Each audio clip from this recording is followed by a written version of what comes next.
জুলাই সনদ স্বাক্ষরে নব অধ্যায়ের সূচনা দেখছে বিএনপি। বাস্তবায়নে দেরি হলে সংকট তৈরির শঙ্কা জামায়াতের। বয়কটের পর কিছু দলের বিরুদ্ধে প্রতারণার অভিযোগ এনসিপির। রূপনগরে পোড়া রাসায়নিক গুদামের আশপাশের বাতাসে বিষাক্ত গ্যাস, ঝুঁকি এড়াতে নিরাপদ দূরত্বে থাকার পরামর্শ। ভয়াবহতা থেকে বাঁচতে আইনের শক্ত প্রয়োগ চায় ফায়ার সার্ভিস। প্রতি মাসে ৩,০০০ ৩,৫০০ বিল আসতো, এখন আমার প্রতি মাসে ৬,০০০ টাকা বিল আসে। টাকা ঢুকেছে, একদিন পরে টাকা নাই। বিদ্যুতের প্রিপেইড মিটার নিয়ে অসন্তোষ। ১,০০০ টাকা রিচার্জে কেটে নেওয়া হচ্ছে ২০০ থেকে ২৫০। পোস্টপেইডের তুলনায় দ্বিগুণ খরচে ক্ষোভ। কথা বলতে রাজি নয় ডেসকো। লাগামহীন স্বর্ণের বাজারে তলানিতে বিক্রি, চোরাচালান ঠেকাতেই বিশ্ববাজারের সঙ্গে মূল্য সমন্বয়ের দাবি বাজুসে। যৌক্তিকতা নিয়ে প্রশ্ন বাংলাদেশ ব্যাংকের। এবং আফগানিস্তান সীমান্তে ফের আত্মঘাতী হামলা, ৩ আফগান ক্রিকেটার সহ নিহত ৮। বাড়ল পাকিস্তানের সঙ্গে যুদ্ধবিরতির সময়। ত্রিদেশীয় সিরিজ থেকে নাম প্রত্যাহার কাবুলের।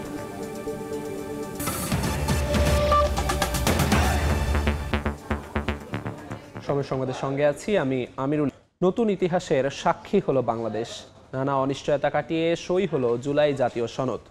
দীর্ঘ ৮ মাসের সংলাপ ও মতৈক্য প্রক্রিয়ার মধ্য দিয়ে চূড়ান্ত সনদে সই করেছে বিএনপি, জামায়াত সহ ২৫টি রাজনৈতিক দল। তবে সনদ সই অনুষ্ঠানে অংশ নেয়নি এনসিপি। জুলাই সনদ সইয়ের মাধ্যমে নতুন বাংলাদেশের জন্ম হলো বলে মন্তব্য করেছেন প্রধান উপদেষ্টা ডক্টর মোহাম্মদ ইউনূস। শুক্রবার নির্ধারিত সময়ের কিছুক্ষণ পরই সংসদ ভবনের দক্ষিণ প্লাজার মঞ্চে হাজির হন ডক্টর মোহাম্মদ ইউনূস। এ সময় তাকে রাজনৈতিক দলের নেতারা অভিবাদন জানান।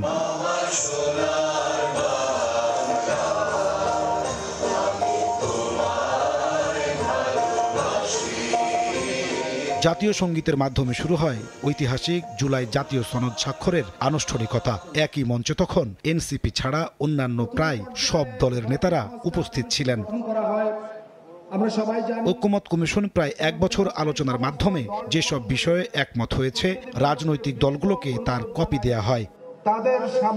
প্রত্যেক রাজনৈতিক দলের ২ জন করে শীর্ষ নেতা স্বাক্ষর করেন ঐতিহাসিক জুলাই সনদে। বিএনপির পক্ষে মহাসচিব মির্জা ফখরুল ইসলাম আলমগীর, স্থায়ী কমিটির সদস্য সালাউদ্দিন আহমেদ। জামায়াতের পক্ষে স্বাক্ষর করেন দলটির নায়েবে আমির ডাক্তার সৈয়দ আবদুল্লাহ মোহাম্মদ তাহের ও সেক্রেটারি জেনারেল মিয়া গোলাম পরওয়ার। স্বাক্ষর আনুষ্ঠানিকতা শেষে প্রধান অতিথির বক্তব্য দেন ডক্টর মোহাম্মদ ইউনূস। শুরুতেই তিনি ৭১-এর মহান মুক্তিযুদ্ধ ও ২৪-এর ছাত্র জনতার গণ অভ্যুত্থানে শহীদদের স্মরণ করেন। ডক্টর ইউনূস বলেন, এই স্বাক্ষরের মাধ্যমে নতুন এক বাংলাদেশের জন্ম হলো। এই পরিবর্তন এখন আমাদের সামনের দিকে এগিয়ে নিয়ে যাবে। আমরা সেই পথে অগ্রসর হব। আমাদের জন্য আজকে নবজন্ম, আমাদের নবজন্ম হলো আজকে। এই স্বাক্ষরের মাধ্যমে আমরা নতুন বাংলাদেশের সূচনা করলাম। প্রধান উপদেষ্টা বলেন, দেশ গঠনের দায়িত্ব আগামী সরকার নেবে, যার প্রস্তুতি জুলাই সনদ। দেশকে গঠন করার দায়িত্ব আগামী সরকারকে নিতে হবে, পরবর্তী সরকারগুলোকে নিতে হবে। সেটার জন্য এই প্রস্তুতি হচ্ছে এই আমাদের সনদ। আমরা এক বর্বর জগতে ছিলাম, যেখানে আইন কানুন ছিল না, মানুষের ইচ্ছায় যা ইচ্ছা তা করতে পারে। এখন আমরা সভ্যতায় আসলাম। রাজনৈতিক দলগুলোকে বসে আগামী জাতীয় নির্বাচন কোন প্রক্রিয়ায় হবে তা ঠিক করার আহ্বান জানান প্রধান উপদেষ্টা। আজকে ঐক্যমত্যে আমরা যেরকম সনদ করলাম, রাজনীতির ব্যাপারেও, নির্বাচনের ব্যাপারেও আপনারা রাজনৈতিক নেতারা বসে, বিভিন্ন দলের নেতারা বসে একটা সনদ করেন কিভাবে নির্বাচন করবেন। যেমন তেমন করে নির্বাচন করলে আবার পুরোনো জায়গায় ফিরে যাওয়া, কিছু করে লাভটা কি হলো। কমিশনের সহসভাপতি অধ্যাপক আলী রিয়াজ বলেন, অল্প সময়ের মধ্যেই জুলাই জাতীয় সনদের আইনি ভিত্তি ও বাস্তবায়ন প্রক্রিয়া নিয়ে সরকারকে সুপারিশমালা দেবেন তারা। জুলাই আন্দোলনের মাধ্যমে গড়ে ওঠা দল এনসিপি ছাড়াই অবশেষে স্বাক্ষর হলো বহুল প্রত্যাশিত জুলাই সনদ। রাজনৈতিক দলগুলো এই সনদ বাস্তবায়ন করে শহীদদের আকাঙ্ক্ষিত বাংলাদেশ গড়তে আরও বেশি কার্যকর ভূমিকা রাখবে, এমনই প্রত্যাশা জুলাই শহীদ ও আহতদের। নাজমুস সালেহী, সময় সংবাদ, ঢাকা। জুলাই সনদ স্বাক্ষরের পর প্রতিক্রিয়া জানিয়েছেন বিভিন্ন রাজনৈতিক দলের নেতারা। এর মধ্য দিয়ে দেশের রাজনৈতিক ইতিহাসে নতুন এক অধ্যায়ের সূচনা হয়েছে বলে মন্তব্য করেছেন বিএনপি মহাসচিব মির্জা ফখরুল ইসলাম আলমগীর। দলটির স্থায়ী কমিটির সদস্য সালাউদ্দিন আহমেদ বলেন, জাতির আকাঙ্ক্ষা পূরণ শুরু হয়েছে। এদিকে সনদ বাস্তবায়নে দেরি হলে রাজনৈতিক সংকট দেখা দিতে পারে বলে শঙ্কা প্রকাশ করেন জামায়াতে ইসলামের নায়েবে আমির সৈয়দ আব্দুল্লাহ মোহাম্মদ তাহের।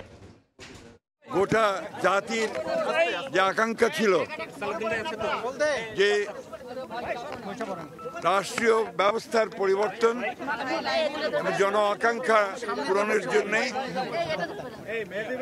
সংস্কার করে, প্রয়োজনীয় সংস্কারগুলো করে সমস্ত রাজনৈতিক দলগুলো সনদ স্বাক্ষরের মধ্য দিয়ে বাংলাদেশের রাজনৈতিক ইতিহাসে একটি নতুন অধ্যায়ের সূচনা হলো। শহীদের আত্মত্যাগ, রক্তদান, এই জাতির আকাঙ্ক্ষা, জনপ্রত্যাশা সবকিছু পূরণের শুরু হলো কেবল। এটা যাত্রা। এগুলো বাস্তবায়নের মধ্য দিয়ে আমরা একটি গণতান্ত্রিক এবং গণতান্ত্রিক সংস্কারের মধ্য দিয়ে রাষ্ট্র কাঠামো আমরা অর্জন করতে পারব। এই জাতি ৫৪ বছরে বারবার যে নানা অপকর্ম অপশাসনের সম্মুখীন হয়েছিল, আজকের এই জাতীয় সনদ আমরা যারা সকলে ঐকমত্যের মাধ্যমে চিকিৎসা করেছি, এটা যদি সত্যি অর্থে বাস্তবায়িত হয় তাহলে এখানে রাজনীতির গুণগত পরিবর্তন হবে। এক্ষেত্রে যদি সরকার ডিলে করে বা অন্য কিছু চিন্তা করে তাহলে আবার সেটা একটা জুলাইয়ের সাথে জাতীয় গাদ্দারি হবে দল এবং নতুন করে রাজনৈতিক সংকট তৈরি হবে। আজকে সমস্ত দলগুলি এগুলোর সাথে ঐক্যমত হয়েছে, আমরাও একমত হয়েছি, কিন্তু আমরা নির্বাচনে গণভোট চাই এবং এটা বাস্তবায়নের সঠিক প্রক্রিয়া চাই। যেসব ব্যাপারে আজকে সনদ স্বাক্ষর করলাম, এগুলো বাস্তবায়নের জন্য ধরুন প্রথম অধিবেশনে অগ্রাধিকারের ভিত্তিতে যাতে জুলাই সনদ আমরা কার্যকর করতে পারি। সরকারের উচিত হবে রাজনৈতিক দল, জনগণ এবং নির্বাচন কমিশন সবাইকে আস্থার মধ্যে নিয়ে আমাদের আগামীতে আমাদের গণভোট এবং জাতীয় নির্বাচনের মধ্য দিয়ে এই যাত্রাটাকে সম্পন্ন করা। যদি একই দিনে গণভোট এবং জাতীয় নির্বাচন হয় তাহলে গণভোটের মধ্য দিয়ে জনগণ এই জুলাই জাতীয় সনদকে অনুমোদন করবেন, যেটা আগামী জনপ্রতিনিধিদের জন্য একটা বাধ্যতামূলক ব্যাপার হবে, আগামী সংসদের জন্য একটা বাধ্যতামূলক ব্যাপার হবে। আশা করি সরকার একটি অধ্যাদেশের মাধ্যমে এর বাস্তবায়নের জন্য আইনগত ভিত্তি যতটুকু তারাও নিশ্চিত করতে পারে সেই চেষ্টাটি তারাও করে যাবে। পাশাপাশি আমাদের যে রাজনৈতিক কমিটমেন্ট সমগ্র জাতির সামনে, সেটি বাস্তবায়নে সবাই অঙ্গীকারবদ্ধ থাকবে। জুলাই সনদ স্বাক্ষর অনুষ্ঠানে অংশ নেয়নি এনসিপি। দলটির আহ্বায়ক নাহিদ ইসলাম অভিযোগ করেন, কিছু রাজনৈতিক দল জনগণকে প্রতারিত করে এই সনদে স্বাক্ষর করেছে।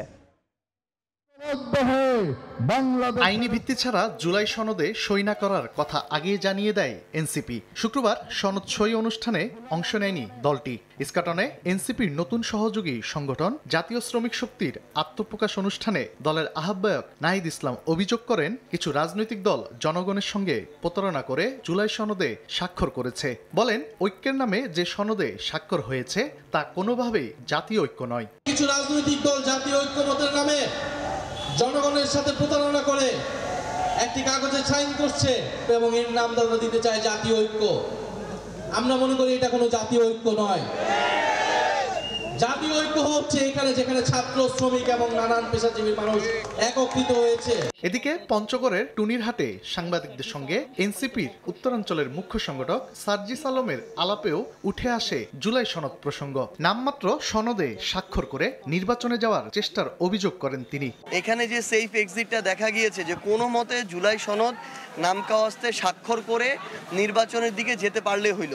এদের সংস্কার হোক আর না হোক, জুলাই সনদের আইনি ভিত্তি থাকুক আর না থাকুক, পরবর্তীতে নির্বাচিত সরকারে সেটা বাস্তবায়ন করুক আর না করুক, তাদের কাজ কোনো মতে স্বাক্ষরটা করে যেতে পারলে হইল। এছাড়াও সংসদ ভবন এলাকায় জুলাই যোদ্ধা ও শহীদ পরিবারের সদস্যদের উপর পুলিশের লাঠিচার্জের ঘটনায় ক্ষোভ প্রকাশ করেন সার্জিস আলম। লাঠিচার্জ করেছে, টিয়ার শেল ছুঁড়েছে, রাবার বুলেট ছুঁড়েছে। তানভীর হাসান মেঘ, সময় সংবাদ, ঢাকা। অন্য প্রসঙ্গ, রাজধানীর রূপনগরে আগুনে পুড়ে যাওয়া রাসায়নিক গুদামের ভেতরে ও বাইরের বাতাসে মিলেছে বিষাক্ত হাইড্রোজেন সালফাইড ও কার্বন মনোক্সাইড গ্যাসের উপস্থিতি। জায়গা ভেদে 60 থেকে 150 ppm পর্যন্ত হাইড্রোজেন সালফার পেয়েছে বোম ডিসপোজাল ইউনিটের গ্যাস ডিটেক্টর। সম্ভাব্য স্বাস্থ্য ঝুঁকি এড়াতে বাসিন্দাদের নিরাপদ দূরত্বে থাকার পাশাপাশি মাস্ক ব্যবহারের পরামর্শ দিয়েছে উদ্ধার কাজে নিয়োজিত সংস্থাগুলো। ঝুঁকিপূর্ণ রাসায়নিক গুদাম না সরালে এমন দুর্ঘটনা বন্ধ হবে না উল্লেখ করে ফায়ার সার্ভিসের মহাপরিচালক বলছেন, রাসায়নিকের ভয়াবহতা থেকে নাগরিকদের নিরাপদ রাখতে প্রয়োজন আইনের শক্ত প্রয়োগ। সাইফুল রুদ্র রিপোর্ট। 14 অক্টোবর আগুন লাগে রাজধানীর রূপনগরের একটি রাসায়নিক গুদাম ও তৈরি পোশাক কারখানায়। 3 দিন পার হলেও বের হচ্ছে ধোঁয়ার মতো এক ধরনের গ্যাস, যাকে হাইড্রোজেন সালফাইড বলছে উদ্ধার কাজে অংশ নেওয়া সংস্থাগুলো। ফায়ার সার্ভিসের সঙ্গে কাজ করছে ডিএমপির বোম ডিসপোজাল ইউনিট। বাতাসে বিষাক্ত গ্যাসের উপস্থিতি ও মান নির্ণয়ে গ্যাস ডিটেক্টর যন্ত্র ব্যবহার করে সংস্থা দুটি। এতে ধরা পড়ে উচ্চ মাত্রার হাইড্রোজেন সালফাইড গ্যাসের উপস্থিতি। বিষাক্ত গ্যাসের ভয়াবহতা সম্পর্কে সতর্ক করা হলেও টনক নড়েনি বাসিন্দাদের। দু একজন মাস্ক ব্যবহার করলেও বেশিরভাগই ছিলেন মাস্কবিহীন। অফিস খুলছিল ইনমিট ঢোকার পরে এরা অসুস্থ হয়ে গেছে। মাস্ক পরা উচিত, এটা একটা বিষাক্ত, এটা কেমিক্যাল যেখান থেকে মানে পড়ছে এটা ওইখান থেকে 300 থেকে 500 গজ পর্যন্ত আমাদের এটা সেফ থাকা উচিত। বাতাস ও পানিতে মিশে থাকা এই গ্যাস শরীরের জন্য ক্ষতিকর হতে পারে জানিয়ে কেমিক্যাল ইন্ডাস্ট্রিজ কর্পোরেশনের কর্মকর্তারা জানান, ক্ষতিকর জেনেও গুদাম সরাতে রাজি নন বেশিরভাগ ব্যবসায়ী। এয়ারে যখন যাবে, এয়ারটা যত এরিয়া পর্যন্ত যাবে তত পর্যন্তই এটার এফেক্টটা থাকে। আমরা গত বছর থেকে ভাড়া দিচ্ছি, এখনো কিন্তু আমাদের গোডাউন হিসেবে ভাড়া নিচ্ছে না। বোম ডিসপোজাল ইউনিট বলছে, গোডাউনের ভেতরে ও বাইরে উচ্চ মাত্রার হাইড্রোজেন সালফাইডের পাশাপাশি পাওয়া গেছে ক্ষতিকর কার্বন মনোক্সাইড। 100 ppm এর উপরেই, যেটা immediate dangerous for life and health, সেখানে আমরা এখানে ভেতরে এটার লেভেল পেয়েছি 149 ppm এবং বাইরে ধরেন অ্যারাউন্ড 70-80 ppm হবে। যে কার্বন মনোক্সাইডেরও 3 ppm আমরা পেয়েছি লেভেল, যে কারণে এটার আশেপাশে যাওয়া যাবে না এবং এই এরিয়াটাতে যে তারা আছে আমার মতে এই এরিয়াটাও সেফ না। ফায়ার সার্ভিসের মহাপরিচালক বলছেন, দুর্ঘটনা রোধে আগাম ব্যবস্থার পাশাপাশি প্রয়োজন আইনের প্রয়োগ। সবার আগে প্রয়োজন হচ্ছে আইনের প্রয়োগ। আইনের প্রয়োগটা যথাযথভাবে হতে হবে এবং সেটা শুধুমাত্র একটা বাহিনী বা ফায়ার সার্ভিসের মাধ্যমে না, সমন্বিতভাবে যে বাহিনী আছে, এখানে আপনার সিটি কর্পোরেশন আসবে, রাজুক আছে, পুলিশ, পরিবেশ অধিদপ্তর, বিস্ফোরক অধিদপ্তরের একটা গুরুত্বপূর্ণ ভূমিকা আছে। এদিকে স্বজনের খোঁজে প্রতিদিন গোডাউনের সামনের সড়কে ভিড় করছেন পরিবারের সদস্যরা। দীর্ঘ অপেক্ষায় ধৈর্যের বাঁধ ভেঙেছে অনেকের। কেউ বা জোর করে ভেতরে ঢুকতে তর্কে জড়াচ্ছেন আইন শৃঙ্খলা বাহিনীর সদস্যদের সঙ্গে। সাইফুল রুদ্র, সময় সংবাদ, ঢাকা। হয়রানি মুক্তির প্রিপেইড মিটারে গ্রাহক ভোগান্তি বেড়েছে কয়েক গুণ। 1000 টাকা রিচার্জে তাৎক্ষণিক কেটে নেওয়া হচ্ছে 200 থেকে 250 টাকা। কোন খাতে কত টাকা কাটা হচ্ছে তার সুস্পষ্ট ব্যাখ্যাও জানেন না গ্রাহক। সংশ্লিষ্ট এসব বিষয়ে কথা বলতে রাজি নন বিদ্যুৎ বিতরণকারী প্রতিষ্ঠান ডেসকোর ঊর্ধ্বতন কর্মকর্তারা। গ্রাহকের সঙ্গে দায়িত্বশীল আচরণের পরামর্শ জ্বালানি বিশেষজ্ঞের। নুরুল আলম নয়নের তোলা ছবিতে শাহিন আলমের রিপোর্ট। রাজধানীর উত্তরা এলাকার বাসিন্দা মামুন সম্প্রতি তার প্রিপেইড মিটারে 1000 টাকা রিচার্জ করেছেন। সঙ্গে সঙ্গে সেখান থেকে বিভিন্ন ভ্যাট ট্যাক্স বাবদ কেটে নেওয়া হয় 250 টাকা। তারপর মাত্র 3 দিন বিদ্যুৎ ব্যবহারের মাথায় বাকি টাকাও শেষ হয়ে যায়। যেখানে একই বিদ্যুৎ ব্যবহারে আগে পোস্টপেড মিটারে 30 দিনে তার বিল আসতো 3000 টাকা। প্রতি রিচার্জে যদি সে টাকা কেটে নেওয়া যায়, তাতে আমার আগের কাগজের যে মিটারটা ছিল ওইটাই তো আমার ভালো ছিল। প্রতি মাসে 3000 3500 বিল আসতো, এখন আমার প্রতি মাসে 6000 টাকা বিল আসে। মামুনের মতে এমন অস্বাভাবিক বিলের কবলে দেশের হাজারো মানুষ। প্রিপেইড মিটার বসানোর পর থেকে অতিরিক্ত বিদ্যুৎ বিল কাটার অভিযোগ গ্রাহকদের। আপত্তি ডিমান্ড চার্জ নিয়েও তারা জানান, আগে যেখানে বিদ্যুতের বিল আসতো 1200 টাকা, এখন সেখানে বিল আসে দ্বিগুণেরও বেশি। টাকা ঢুকেছি, একদিন পরে টাকা নাই, অফিসে ফোন দিছি, তারা কোনো রিসিভ করে না। 1000 টাকা ঢুকালে দেখা গেছে যে কখনো 800, কখনো 850, কখনো 750 এরকম টাকা আসতেছে। এত ব্যাটের ভিতরে তো আমি একটা ব্যাটই বুঝলাম যে এটা আমার ওই ডিমান্ড চার্জ, আর বাকি এত ব্যাট রিব্যাট এগুলো আমি কোনো কিছুই বুঝি নাই। সার্বিক বিষয়ে ডেসকোর ঊর্ধ্বতন কর্মকর্তাদের সঙ্গে কথা বলার চেষ্টা করা হলেও বারবার সেখান থেকে ফিরে আসতে হয়। জ্বালানি বিশেষজ্ঞ অধ্যাপক ডক্টর এম শামসুল আলমের মতে, ভোক্তাদের সঙ্গে চরম খামখেয়ালি আচরণ করছে বিদ্যুৎ সংশ্লিষ্ট প্রতিষ্ঠানগুলো। অচিরেই গ্রাহকদের অভিযোগ আমলে নিয়ে নিজেদের অবস্থান স্পষ্ট করার আহ্বান জানান তিনি। ভোক্তা অভিযোগকারী, ইউটিলিটিগুলো অভিযুক্ত, তো অভিযুক্তর ব্যাখ্যা দিয়েই যদি বিআরসি তার দায়িত্ব মনে করে শেষ হয়ে গেছে, তাহলে এর থেকে অবিচার আর অনাচার আর কিছু হতে পারে না এবং এই ব্যাপারে বিআরসি তার দায়িত্ব পালনে ব্যর্থ হয়েছে। মূলত বিদ্যুতের অপচয় নিয়ন্ত্রণ এবং ভুতুরে বিলের হয়রানি থেকে গ্রাহকদের মুক্তি দিতে 2004 সাল থেকে সারা দেশে প্রিপেড মিটার বসানো শুরু হয়। তবে এর মাধ্যমে কিছু ক্ষেত্রে গ্রাহকদের ভোগান্তি দূর হলেও সমাধান হয়নি ভুতুরে বিলের। শাহিন আলম, সময় সংবাদ, ঢাকা। সময় সংবাদে আরও থাকছে। লবণ আমরা কিনে খাচ্ছি 50 টাকা, পার কেজি বিক্রি করতেছি 5 টাকা। চাষিরা মাঠে নামবে না, চাষিরা নিরুৎসাহিত হয়ে যাচ্ছে। মিলছে না দাম, পড়ে আছে লাখ লাখ টন লবণ। কক্সবাজারে চাষিদের নীরব কান্না। ঘাটতি দেখিয়ে আমদানির পায়তারায় ক্ষোভ, উৎপাদকের স্বার্থ রক্ষায় কাজ করার দাবি বিসিকের।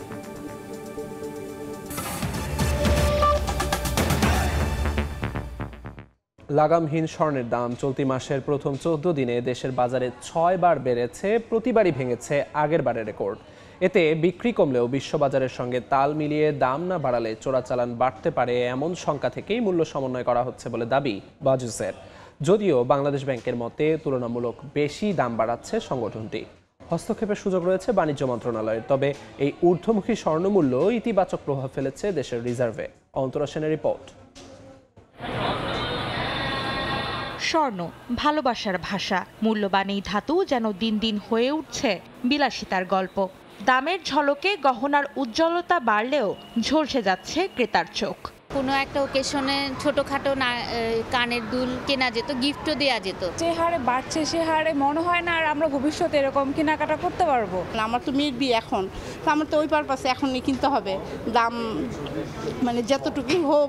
শুধু অলংকারই নয়, অস্থির বিশ্ব অর্থনীতিতে নিরাপদ বিনিয়োগের মাধ্যম আর বিভিন্ন দেশের রিজার্ভের সঞ্চয় বাড়াতে চাহিদা বাড়ছে স্বর্ণের। আর এতেই চলতি মাসের প্রথম 14 দিনে টানা 6 দফায় 20,948 টাকা বেড়ে 1 ভরি 22 ক্যারেটের দাম দাঁড়িয়েছে 2,16,332 টাকা। মাত্র 1 মাসের ব্যবধানে ভরিতে প্রায় 27,000 আর বছরে বেড়েছে 76,000 টাকার বেশি।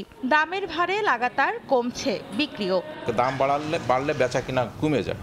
মানে আগে আমরা মনে করেন 5 ভরি বিক্রি করলে এখন 3 ভরিও বিক্রি করা যায় না। আমরা তো আশঙ্কা করতেছি এভাবে গোল্ডের দাম বেড়ে গেলে ক্রেতা কমে যাবে, ক্রেতা কমে গেলে অনেক প্রতিষ্ঠানই বন্ধ হয়ে যাবে।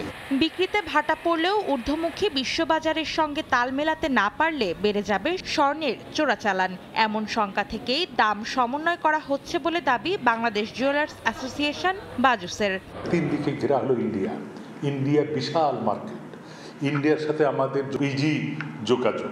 আমাদের এখানে যদি গোল্ডের দাম না বাড়ে, আমাদের এখানে যদি কমে, তাহলে এখান থেকে সব গোল্ড চলে যাবে, ইন্ডিয়াতে চলে যাবে।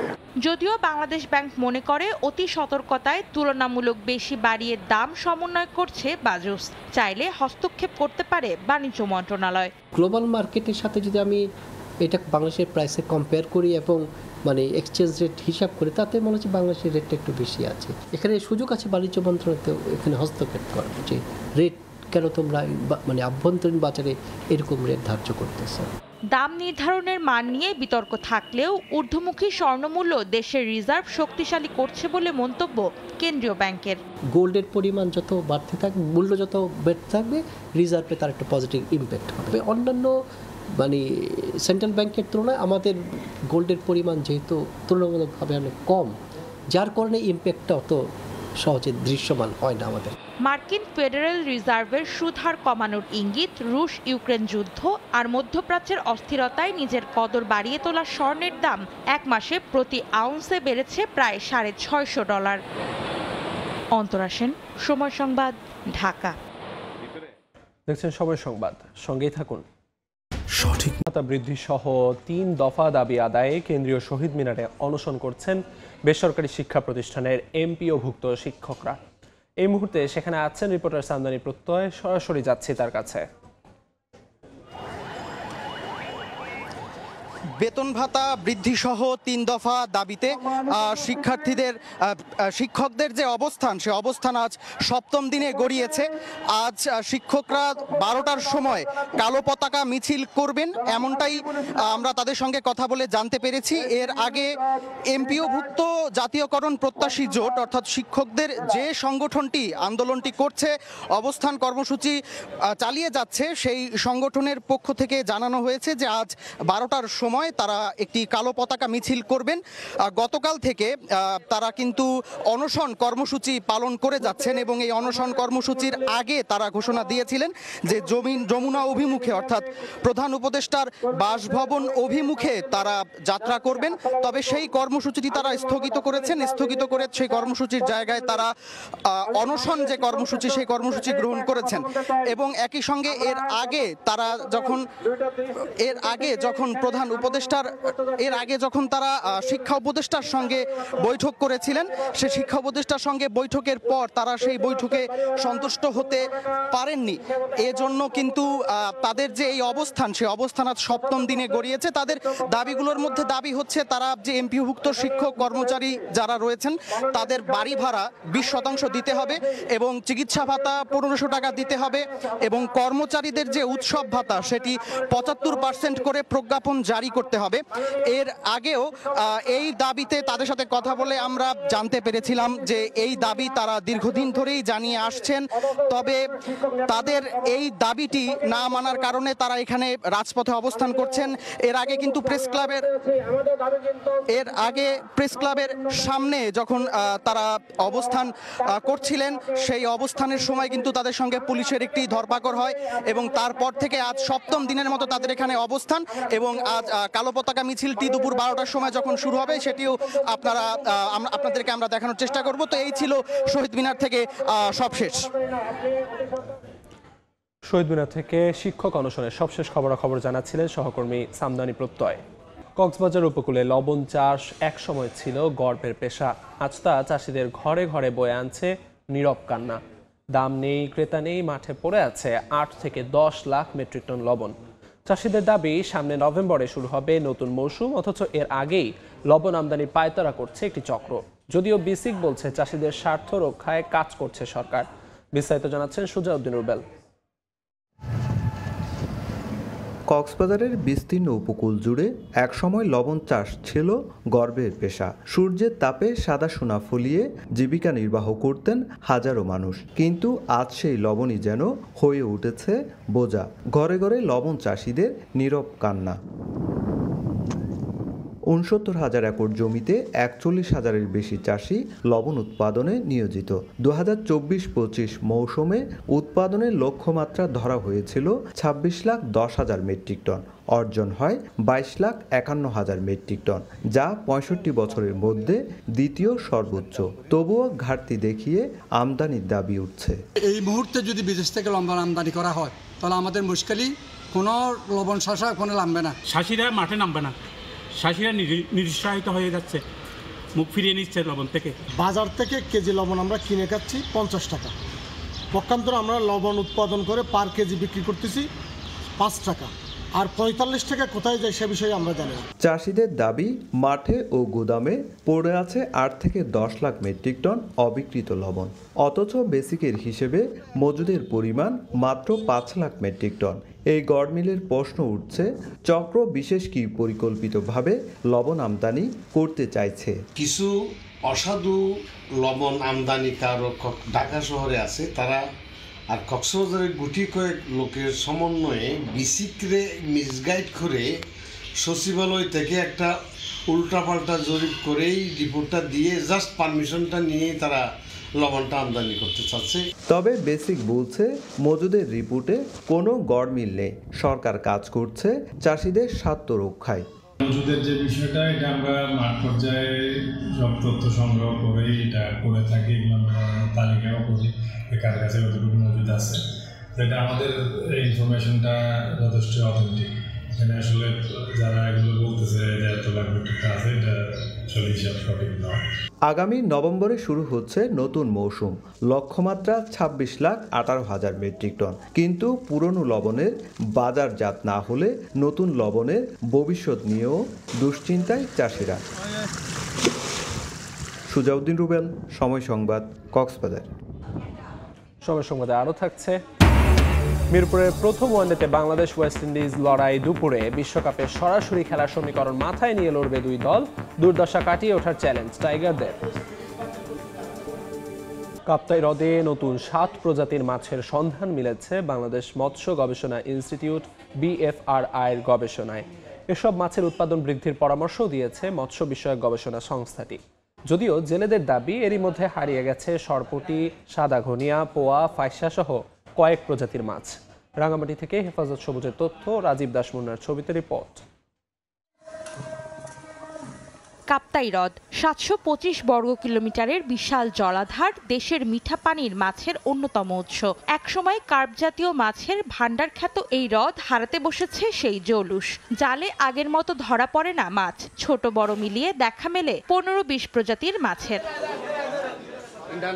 জেলেদের দাবি, হ্রদ থেকে এরই মধ্যে হারিয়ে গেছে সরপুঁটি, সাদা ঘনিয়া, পোয়া, ফাইসা সহ কয়েক প্রজাতির মাছ। পোপা মাছ ছিল, বড় বড় ফাঁসিয়া মাছ ছিল, ওগুলো তখন দেখা যাচ্ছে না, অনেক মাছ বিলুপ্ত হয়ে গেছে। বেশিরভাগ আপনার তেলাপিয়া, কালিবস, এই মৃগেল, লুই, এগুলা কালীগনি, রুই, আপনার ওই আইর মাছ, এগুলাই প্রজাতির মাছ, এগুলাই আসে। এমন বাস্তবতায় কাপ্তাই হ্রদের মাছের প্রজাতি নিয়ে দীর্ঘ 4 বছর ধরে চলা গবেষণার প্রতিবেদন প্রকাশ করেছে বাংলাদেশ মৎস্য গবেষণা ইনস্টিটিউট BFRI, যেখানে নতুন আরো 7 প্রজাতির মাছের সন্ধান মিলেছে। নতুন মাছের প্রজাতিগুলো হচ্ছে টরবারাকি, স্পিরেটা আউরেলা, বাইলাস বেনেলেন্সিস এবং চিংড়ির নতুন 4টি প্রজাতি আমরা কাপ্তাই থেকে সন্ধান লাভ করেছি। 60-এর দশকে প্রমত্তা কর্ণফুলী নদীতে বাঁধ দিয়ে তৈরি করা হয় এই কৃত্রিম হ্রদ, যেখানে মাছ ধরে জীবিকা নির্বাহ করে প্রায় 26,000 জেলে। সময় সংবাদ, রাঙামাটি। ট্যাঙ্কে পড়ে 2 সহোদরের মৃত্যু হয়েছে। শুক্রবার বিকেলে ধামরাই পৌর শহরের ছোট চন্দ্রাইল মহল্লার বাসা থেকে খেলতে বের হয় 2 ভাই ইয়াসিন এবং আব্দুর রহিম। সন্ধ্যার পর তারা বাড়ি ফিরে না আসায় পরিবারের সদস্যরা খোঁজাখুঁজি শুরু করেন। এক পর্যায়ে একটি ভবনের সেপটিক ট্যাঙ্ক থেকে তাদের মরদেহ উদ্ধার করা হয়। খবর পেয়ে ঘটনাস্থল পরিদর্শন করে পুলিশ।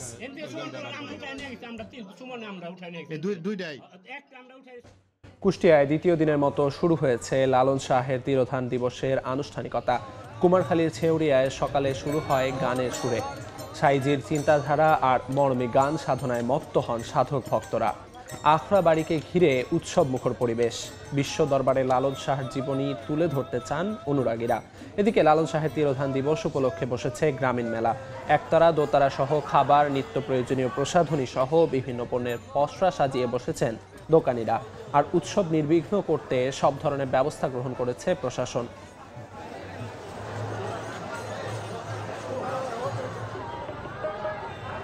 এই মুহূর্তে কুষ্টিয়ায় আছেন রিপোর্টার SM রাশেদ, সরাসরি যাচ্ছি তার কাছে। ফকির লালন শাহের 135তম তিরোধান দিবস উপলক্ষে আজ দ্বিতীয় দিন পালন করছেন লালন অনুসারী এবং অনুরাগী যারা আছেন।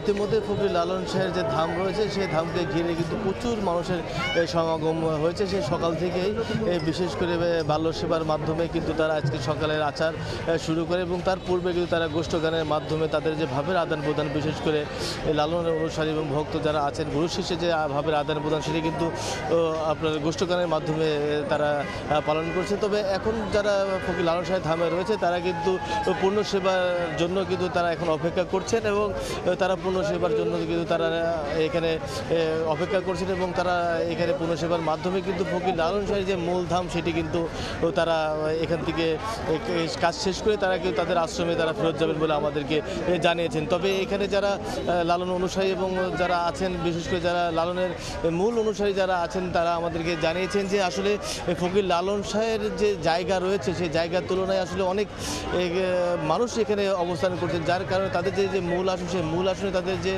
আচারগুলো সেগুলো পালন করতে তাদের নানা ধরনের সমস্যার সম্মুখীন হতে হচ্ছে বলে আমাদেরকে জানিয়েছেন। বিশেষ করে পয় নিষ্কাশন ব্যবস্থা এবং এছাড়া যে বিষয়গুলো রয়েছে এই ধামে সেই বিষয়গুলো কিন্তু অপ্রতুল বলে আমাদেরকে জানিয়েছেন। এছাড়া এখানে কিন্তু সুপেয় পানির কিন্তু সংকট দেখা দিয়েছে বলে আমাদেরকে জানিয়েছেন এখানে ঘুরতে আসা সাধারণ মানুষ থেকে শুরু করে লালন ভক্ত এবং অনুসারী যারা আছেন। তবে এই বিষয়ে কুষ্টিয়া পুলিশ সুপার আমাদেরকে জানিয়েছেন যে আসলে প্রচুর লোকের সমাগম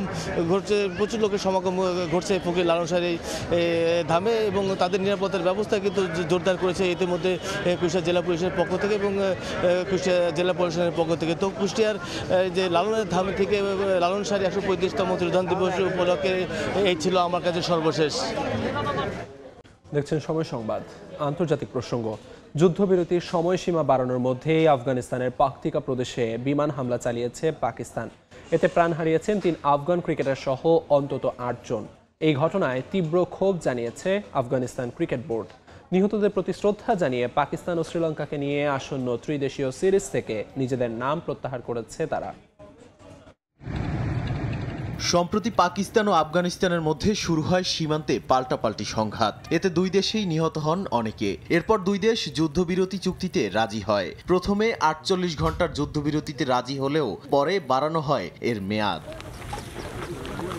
তবে যুদ্ধবিরতি কার্যকর থাকলেও এর মধ্যেই আফগানিস্তানের পাকতিকা প্রদেশে বিমান হামলা চালিয়েছে পাকিস্তান। এতে হতাহত হন বেশ কয়েকজন। প্রদেশটির উরগুন জেলা থেকে সারানায় বন্ধুত্বপূর্ণ ম্যাচ খেলতে গিয়েছিলেন স্থানীয় ৩ ক্রিকেটার কাবির, সিবঘাতুল্লাহ ও হারুন। ম্যাচ শেষে বাড়ি ফেরার পথে শুক্রবার স্থানীয় সময় রাতে পাকিস্তানি বিমান হামলায় তারাও নিহত হন। হামলাটিকে কাপুরুষোচিত বলে আখ্যা দিয়েছে আফগানিস্তান ক্রিকেট বোর্ড। রগুন ও বরমাল জেলায় একাধিক বেসামরিক স্থাপনায় বিমান হামলাও চালিয়েছে পাকিস্তানি বাহিনী। এই ঘটনায় গভীর শোকও জানিয়েছে আফগান বোর্ড। এক বিবৃতিতে বলা হয়, নিহত ক্রিকেটাররা ছিলেন আফগান ক্রীড়া সমাজের উদীয়মান প্রতিভা। তাদের স্মরণে ও শ্রদ্ধা জানিয়ে আগামী মাসে পাকিস্তানের রাওয়ালপিন্ডি ও লাহোরে অনুষ্ঠেয় ত্রিদেশীয় সিরিজ থেকে নিজেদের প্রত্যাহার করছে আফগানিস্তান। এ ঘটনায় ক্ষুব্ধ প্রতিক্রিয়া জানিয়েছেন আফগান টি-20 অধিনায়ক রশিদ খানও। সামাজিক যোগাযোগ মাধ্যম এক্সে তিনি লিখেছেন, নারী, শিশু ও স্বপ্নবাজ তরুণ ক্রিকেটারদের উপর এমন বর্বর হামলা মানবাধিকারের চরম লঙ্ঘন। তিনি আরও বলেন, জাতীয় মর্যাদাই সবার আগে। নাদিম মারজান, সময় সংবাদ। ইউক্রেন যুদ্ধ নিয়ে আবারও মুখোমুখি বৈঠক করেছেন ডোনাল্ড ট্রাম্প ও ভলোদিমির জেলেনস্কি। যুদ্ধে সহায়তায় এবার মার্কিন প্রেসিডেন্টের কাছে দূরপাল্লার টমাহক ক্ষেপণাস্ত্র চেয়েছেন ইউক্রেনের প্রেসিডেন্ট। বিনিময়ে যুক্তরাষ্ট্রের জন্য ড্রোন প্রস্তুতের প্রস্তাব দেন জেলেনস্কি। তবে টমাহক দিলে যুদ্ধ আরও বাড়াবে বলে আশঙ্কা প্রকাশ করেন ট্রাম্প। বলেন, রাশিয়া ইউক্রেন শান্তি চুক্তির সম্ভাবনা রয়েছে। রুশ প্রেসিডেন্ট ভ্লাদিমির পুতিনের সঙ্গে ২ ঘন্টার ফোনালাপের পর হাঙ্গেরিতে নতুন শীর্ষ বৈঠকের ঘোষণা দেন তিনি। তবে সেখানে জেলেনস্কি থাকবেন না। গাজা যুদ্ধের পর ফের রাশিয়া ইউক্রেন যুদ্ধ বন্ধে মনোযোগী হয়েছেন মার্কিন প্রেসিডেন্ট। দুই দেশের নেতার সঙ্গে ফোনালাপ ও বৈঠকে পার করছেন ব্যস্ত সময়। এরই পরিপ্রেক্ষিতে শুক্রবার হোয়াইট হাউসে ইউক্রেনের প্রেসিডেন্ট ভলোদিমির জেলেনস্কির সঙ্গে বৈঠক করেন ডোনাল্ড ট্রাম্প। যুদ্ধবন্ধের উদ্দেশ্যে প্রয়োজনীয় পদক্ষেপ নিয়ে আলোচনা করেন দুই নেতা। বৈঠকে ট্রাম্পের কাছ থেকে দ্বিপাক্ষিক নিরাপত্তার নিশ্চয়তা চান জেলেনস্কি, যাতে ইউক্রেনের জনগণ নিশ্চিন্ত থাকতে পারে। পুতিন বাহিনীর বিরুদ্ধে শক্তভাবে রুখে দাঁড়াতে যুক্তরাষ্ট্রের কাছে দূরপাল্লার টমাহক ক্ষেপণাস্ত্র চান ইউক্রেনের প্রেসিডেন্ট। এর বিনিময়ে ইউক্রেনে মার্কিন ড্রোন উৎপাদনের প্রস্তাব দেন জেলেনস্কি। তার প্রস্তাবে কিছুটা আগ্রহ দেখালেও টমাহক ক্ষেপণাস্ত্র দেয়া নিয়ে দ্বিধা প্রকাশ করেন ট্রাম্প। বলেন, কিয়েভকে দূরপাল্লার এই অত্যাধুনিক ক্ষেপণাস্ত্র সরবরাহ করা হলে মস্কো একে উস্কানিমূলক পদক্ষেপ হিসেবে দেখতে পারে, যা যুদ্ধকে আরও বাড়িয়ে তুলতে পারে বলে শঙ্কা প্রকাশ করেন ট্রাম্প। যুক্তরাষ্ট্রের নিরাপত্তা নিশ্চিত করতেও টমাহক প্রয়োজন বলে উল্লেখ করেন তিনি। আমাদেরও টমাহক চাই। আমরা এমন কিছু দিতে চাই না যা আমাদের দেশ রক্ষার জন্য দরকার। আমি চাই এই যুদ্ধ শেষ হোক। এদিকে বৃহস্পতিবার রুশ প্রেসিডেন্ট ভ্লাদিমির পুতিনের সঙ্গে 2 ঘন্টা ব্যাপী ফোনালাপের পর হাঙ্গেরির বুদাপেস্টে নতুন শীর্ষ বৈঠকের ঘোষণা দেন ট্রাম্প। বলেন, রাশিয়া ও ইউক্রেন দুই দেশই যুদ্ধ বন্ধ করতে চায়। এর জন্য কেবল দুই নেতার মধ্যে সমঝোতা প্রয়োজন। নিজেকে মধ্যস্থতাকারী হিসেবে বর্ণনা করে ট্রাম্প বলেন, 3 প্রেসিডেন্টের মধ্যে আলোচনার মাধ্যমে যুদ্ধের ইতি টানা সম্ভব। যদিও বুদাপেস্টের বৈঠকে জেলেনস্কি থাকবেন না বলে জানান মার্কিন প্রেসিডেন্ট। বলেন, পুতিন ও জেলেনস্কির মধ্যে সম্পর্ক ভালো না হওয়ায় আলাদা আলাদা বৈঠক করবেন তারা। সাদিয়া তাসনিম, সময় সংবাদ। বাংলাদেশ ওয়েস্ট ইন্ডিজ ওয়ানডে সিরিজের খবর। 2027 বিশ্বকাপের সমীকরণ সামনে রেখে ওয়েস্ট ইন্ডিজের বিপক্ষে মাঠে নামবে বাংলাদেশ। ব্যর্থতা আর মাঠের বাইরের চাপ এক পাশে রেখে আত্মবিশ্বাস নিয়ে ক্যারিয়ারদের মোকাবেলা করার পরামর্শ হেড কোচ ফিল সিমন্সের। কালো উইকেটে এবারও চ্যালেঞ্জ থাকবে ব্যাটারদের উপর বলেও মত তার। আর জয় দিয়ে সিরিজ শুরু করতে মুখিয়ে ওয়েস্ট ইন্ডিজ। উইকেট নিয়ে না ভেবে কন্ডিশনের সঙ্গে মানিয়ে নিয়ে সেরা ক্রিকেট খেলার পরামর্শ Caribbean head coach Darren Samir. ম্যাচটি শুরু হবে দুপুর 1:30টায়। সম্প্রতি সবচেয়ে বাজে সময়টা কাটাচ্ছে টিম বাংলাদেশ। মাঠের পারফরমেন্সে যাচ্ছে তাই অবস্থা। মাঠের বাইরেও শুনতে হচ্ছে কড়া সমালোচনা। সমর্থকরা তো বিমানবন্দরে দোয়ধ্বনি দিয়েছে ক্রিকেটারদের। সমালোচনার চাপে পিষ্ট হলেও থেমে থাকার সুযোগ নেই। গুরুত্বপূর্ণ ওয়ানডে সিরিজে প্রতিপক্ষ ওয়েস্ট ইন্ডিজ। আফগানিস্তানের বিপক্ষে আমরা খারাপ খেলেছি, তবে দল হিসেবে এতটা খারাপ নই। এই বিষয়টি দ্রুত অনুধাবন করতে হবে ক্রিকেটারদের। শুধু লেগ স্পিনারদের বিপক্ষে আমরা খারাপ খেলি বিষয়টা এমনও না, কারণ হাসারাঙ্গাকে ঠিকই ভালোভাবে মোকাবেলা করেছি। মানসিকভাবে ক্রিকেটারদের আরও দৃঢ়চেতা হতে হবে। আমাদের কন্ডিশনে আশা করি ভালো ফলাফল আসবে। মিরপুরের রহস্যময় উইকেট বেশ সমাদৃত ক্রিকেট বিশ্বে। ক্যারিবিয়ানদের হেড কোচ ড্যারেন স্যামির কাছে আরও বেশি চেনা। লম্বা সময় বাংলাদেশে খেলার অভিজ্ঞতা তার। অনুশীলনের ফাঁকে উইকেট দেখে কিছুটা অবাক স্যামি। এমন উইকেট নাকি দেখেননি কখনো। উইকেট নিয়ে বেশি কিছু বলতে চাই না, এমন উইকেট আগে দেখিনি। আমার অভিজ্ঞতা ক্রিকেটারদের সঙ্গে শেয়ার করব। আমার সামনে বিশ্বকাপের মূল পর্বে খেলার সমীকরণ। আমরা জয় দিয়ে সিরিজ শুরু করতে চাই। ওয়ানডেতে আফগানদের কাছে ৩-০ সিরিজ হেরে বিশ্বকাপে বাংলাদেশের খেলা নিয়ে তৈরি হয়েছে শঙ্কা। একই অবস্থা বলা চলে ওয়েস্ট ইন্ডিজের। তবে সেই শঙ্কা কমিয়ে আনতে হলে বাংলাদেশের জন্য সবচেয়ে বড় নিয়ামক হবে এই সিরিজ। ৩-০ সিরিজ জিতলে বাংলাদেশ অনেকটাই সেই পথে এগিয়ে যাবে। তাই মেহেদী হাসান মিরাজরা মুখিয়ে আছে জয় দিয়ে সিরিজ শুরু করতে। মিরপুর শেরেবাংলা ক্রিকেট স্টেডিয়াম থেকে তারেক হাসান শিমুল, সময় সংবাদ, ঢাকা। সময় সংবাদের শীর্ষ সংবাদগুলো জানিয়ে দিচ্ছি আরেকবার। জুলাই সনদ স্বাক্ষরে নব অধ্যায়ের সূচনা দেখছে বিএনপি। বাস্তবায়নে দেরি হলে সংকট তৈরির শঙ্কা জামায়াতের। বয়কটের পর কিছু দলের বিরুদ্ধে প্রতারণার অভিযোগ এনসিপির। রূপনগরে পোড়া রাসায়নিক গুদামের আশপাশের বাতাসে বিষাক্ত গ্যাস। ঝুঁকি এড়াতে নিরাপদ দূরত্বে থাকার পরামর্শ। ভয়াবহতা থেকে বাঁচতে আইনের শক্ত প্রয়োগ চায় ফায়ার সার্ভিস। প্রতি মাসে ৩,০০০ ৩,৫০০ বিল আসতো, এখন আমার প্রতি মাসে ৬,০০০ টাকা বিল আসে। টাকা ঢুকেছি, একদিন পরে টাকা নাই। বিদ্যুতের প্রিপেইড মিটার নিয়ে অসন্তোষ। 1000 টাকা রিচার্জে কেটে নেওয়া হচ্ছে 200 থেকে 250। পোস্টপেইডের তুলনায় দ্বিগুণ খরচে ক্ষোভ। কথা বলতে রাজি নয় ডেসকো।